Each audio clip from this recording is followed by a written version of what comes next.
হাইলাকান্দিৰ অবৈধ বালি মাফিয়াৰ তাণ্ডৱ কুম্ভকৰ্ণ নিদ্ৰাত হাইলাকান্দিৰ বন বিভাগ আলগাপুৰ সমষ্টিৰ অন্তৰ্গত মোহনপুৰ প্ৰথম খণ্ডত অবৈধ বালিৰ খনন কাটাখাল নৈত একাংশ বালি মাফিয়াই নিতৌতে খনন চলাইছে প্ৰতিদিনে হাজাৰ হাজাৰ চিএম বালি খনন কৰি উঠাইছে মাফিয়াই ফলত খোৱা পানীৰ পৰা অঞ্চলবাসী ৰাইজ বঞ্চিত হৈছে 15 পৰা 20টাকৈ মেচিন লগাই কাটাখাল নৈৰ পৰা উঠাইছে বালি অভিযোগ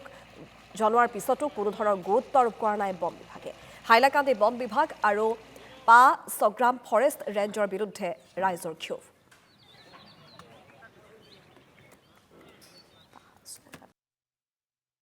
মনপুর পার্ট 1 বিগত 2-3 বছর তাকিয়া